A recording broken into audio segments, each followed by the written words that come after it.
Pemirsa, saat ini telah bersama dengan kami Ketua Dewan Pakar Partai Amanat Nasional Derajat Wibowo dan juga Pakar Komunikasi Politik UIN Jakarta Gun Gun Herianto. Selamat siang Pak Derajat, Mas Gun Gun, apa kabar? Selamat siang, Mbak Betty, apa kabar? Baik, terima kasih sudah meluangkan waktu bergabung di Breaking News Berita 1 TV. Saya ke Mas Gun Gun. Mas Gun Gun, jadi kalau melihat reshuffle kabinet ini kan kalau kita runtut ya dari tahun 2014 saat beliau menjabat sampai dengan sekarang, nampaknya sudah 6 kali nih Mas Gun Gun melakukan, Pak Presiden melakukan reshuffle 3 kali ya untuk masa Jokowi Maruf. Apa sebetulnya pertimbangan Jokowi dalam melakukan reshuffle menteri kali ini? Kalau saya lihat ada dua pertimbangan ya. Yang pertama adalah aspek kinerja, kemudian yang kedua adalah aspek politis. Aspek kinerja tentu terhubung dengan FCR, Finding, Conclusion, Recommendation, terkait dengan penemuan ya, penyimpulan dan rekomendasi dari bawah terkait dengan evaluasi kinerja. Contoh misalnya Kementerian Perdagangan yang dievaluasi pada saat kisru beberapa bulan terakhir. Ya, kemudian juga karena pasti namanya sirkulasi elit itu bersifat interdependen, maka itu juga memengaruhi sirkulasi elit di pos-pos lain. Ya, makanya kemudian selalu yang namanya reshuffle itu punya dampak politis atau pertimbangan politis ya. Contoh misalnya soal politik akomodasi.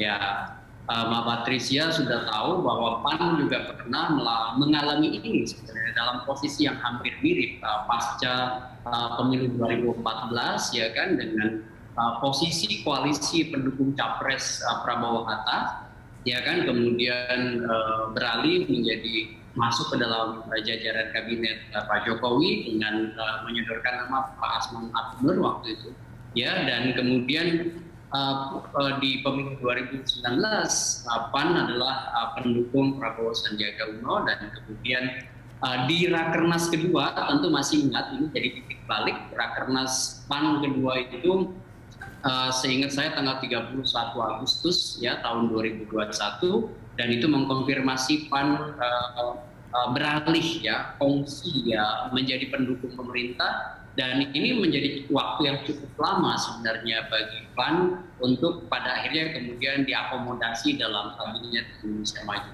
Ya, dari Agustus sekarang bulan Juni ya, ini tentu akan banyak komunikasi politik dilakukan, dan pada akhirnya jika pun PAN kemudian menjadi bagian dari pengisi ya proses sirkulasi elit ya dalam konteks hak prerogatif presiden. Konteksnya kali ini adalah reshuffle kabinet ya, tentu ini punya konsekuensi pada PAN itu sendiri gitu ya. Tadi bagus sekali catatan dari Bang Derajat, ini bisa di satu sisi menjadi kelebihan bagi PAN ya dengan diakomodasi dalam jajaran kabinet, tetapi bisa juga menjadi titik krusial jika misalnya kemudian kementerian yang dipimpin dari representasi PAN itu memang mengalami banyak masalah, terlebih menjelang pemilu 2024 begitu. Oke, Mas Gun Gun, menanggapi tadi ya Anda sebutkan bahwa ini ada bisa dilihat dari dua alasan ya kenapa kemudian reshuffle kabinet ini dilakukan pada saat ini, yaitu soal faktor politis dan juga kinerja. Kalau tadi mungkin sudah disebutkan untuk mengakomodir PAN yang kemudian bergabung dalam koalisi Presiden Jokowi Maruf. Tapi kalau berbincang soal faktor kinerja, Mas Gun Gun, siapa yang kira-kira akan di reshuffle atau mungkin digantikan oleh Pak Zulkifli Hasan?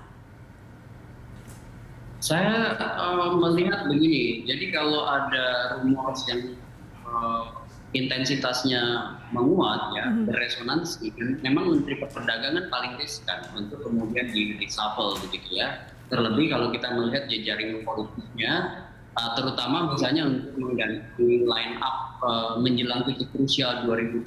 Nah, ini terhubung dengan faktor politis ya, akomodasi politik, di mana PAN itu juga kan sudah menunjukkan posisi dukungannya pada Pak Jokowi, dan tentu ya ada benefit of office ya, keuntungan dalam kekuasaan yang diharapkan dengan mengkonfirmasi sikap politiknya yang berubah ya dari kelompok yang berbeda haluan dengan menjadi bagian dari the ruling party gitu ya, gerbong the ruling party. Nah, Mbak Patricia, Saya lihat sebenarnya memang kalau kita bicara reshuffle, saya sih tentu tadinya berharap bahwa yang namanya reshuffle itu bukan semata-mata untuk siapa kan, tetapi sebenarnya untuk apa. Ya, artinya memang ada need ya, ada kebutuhan untuk kemudian mengakselerasi kinerja kemudian yang kurang performanya kurang bagus ya. Bukan hanya semata-mata soal memposisikan orang dari partai politik tertentu untuk masuk. Memang betul sih tidak bisa dinafikan yang namanya kabinet yang disusun dari koalisi besar partai politik, maka ada titik-titik tertentu presiden memang akan punya dilema antara benar-benar fokus pada kinerja atau menjaga zona nyaman kekuasaan begitu ya kan. Dan menurut saya pertimbangan menjaga zona nyaman kekuasaan ini menjadi pilihan juga bagi Pak Jokowi untuk mempertahankan line up komposisi, maksud saya kabinet yang terdiri dari partai-partai pendukung yang saat ini, plus mengakomodasi PAN ya sebagai bagian dari newcomer lah sebut ya dalam kabinet Indonesia Maju. Nah, memang nanti resikonya itu sebenarnya adalah pada orang yang menjadi representasi PAN sendiri begitu. Ingat PAN itu sekarang suaranya punya resiko untuk menurun begitu ya, 6,84% kemarin di pemilu 2019. Sebut aja kalau di kursi itu kan hanya 44 kursi gitu ya.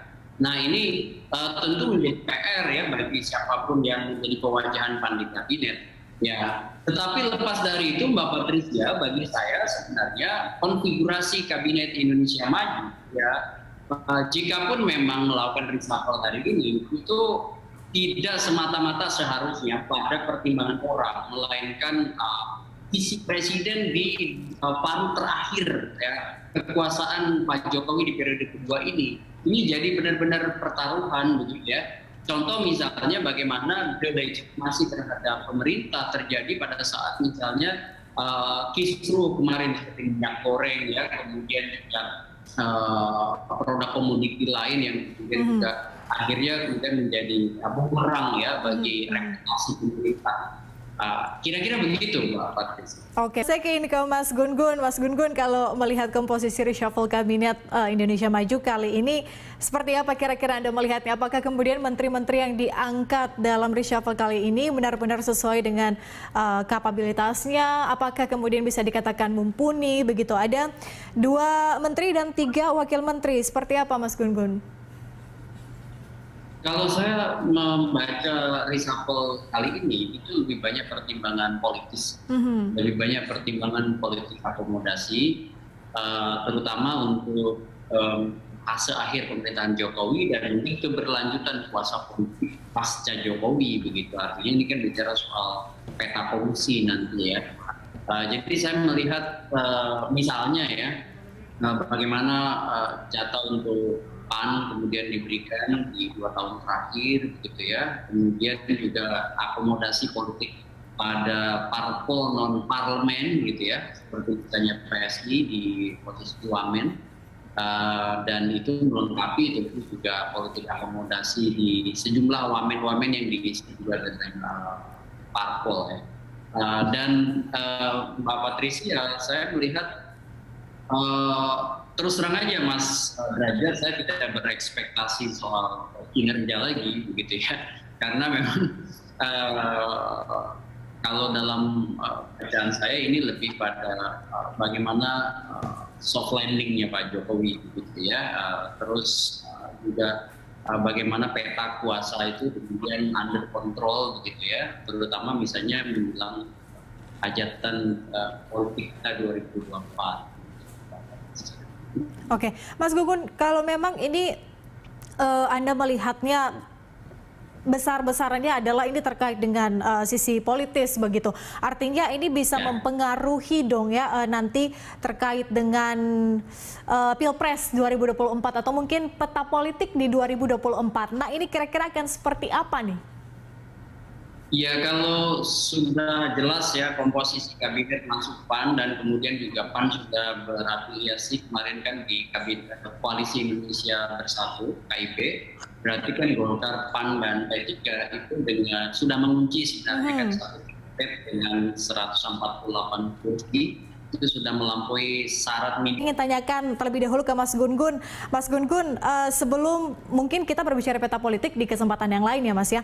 Tapi kalau melihat PR-PR dari Presiden Joko Widodo kepada 2 menteri dan 3 wakil menteri ini, seperti apa kira-kira Anda menanggapinya? Apakah kemudian ini bisa diselesaikan dalam kurun waktu kurang dari 2 tahun?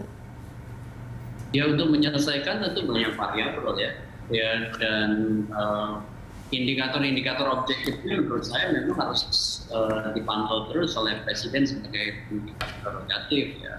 Saya sendiri nggak terlalu yakin seluruh prioritasnya bisa selesai, tetapi tentu Bang Zul dan juga menteri dan wakil menteri yang dipilih itu menurut saya harus menunjukkan performa kinerjanya untuk menjawab kepercayaan itu.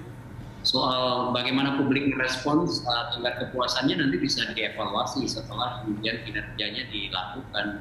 Tapi sekarang ya itu kita serahkan pada pemilik hak prerogatif Presiden, dan publik tinggal nanti melihat bagaimana misalnya